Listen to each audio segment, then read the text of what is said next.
This is a special job we're working on here at the studio. It's going to be a brand new drawing book. We produce many of these to help young people learn to draw. Here are some of the drawings that go into the book.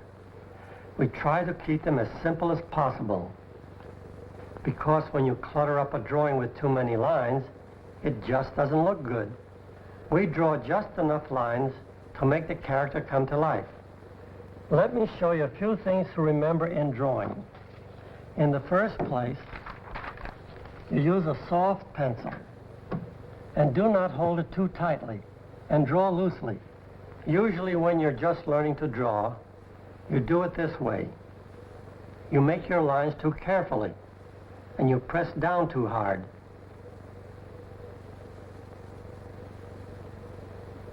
Now let's see one of our studio artists at work.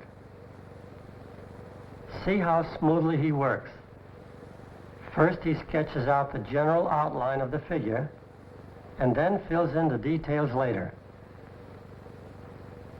Here's a picture of Woody that will be in the book. On one of our programs, I showed you how we draw this red-headed rascal. Do you remember how we did it? First we draw a circle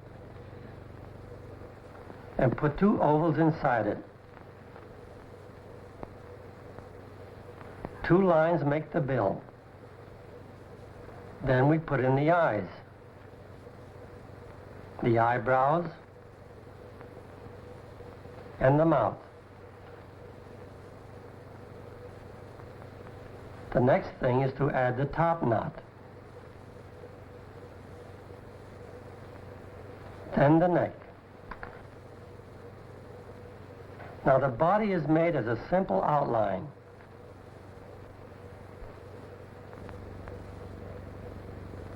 All we have to do now is to put in a few details to give Woody his familiar personality. And there he is, ready for action. Not bad, boss. Not bad. He wouldn't be satisfied no matter how perfect we made him. Now how about a quick trip around the studio to see what the other artists are doing? This artist is working on a drawing of our friend, Wally Walrus. Now let's move along to Paul's drawing board. It looks as though he's getting Chilly Willy into some sort of predicament. I hope you saw how freely the artists make their sketches. Most of our drawings are done with circles or ovals and a few connecting lines. That way the characters look better and can be animated more easily.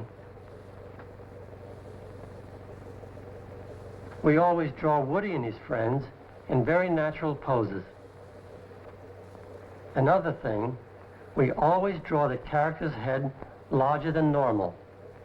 This adds to his personality and his expressions. Look at that conceited woodpecker. I'll bet you never realized that all animated cartoon characters have only 3 fingers and a thumb. Why? I don't know. But it certainly doesn't bother Andy Panda. Here's a drawing of Woody's nephew, Knothead. I'll show you a trick to change his character. I'll erase the top knot.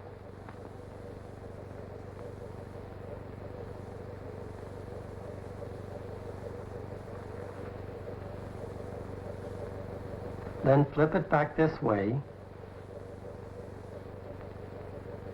Add a hair ribbon to make a ponytail.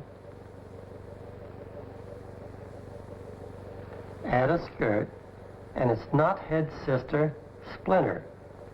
These are only a few of the characters in the drawing book.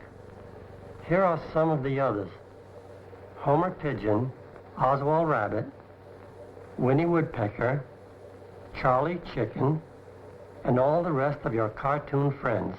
I guess you can see we get a lot of fun out of preparing a drawing book like this.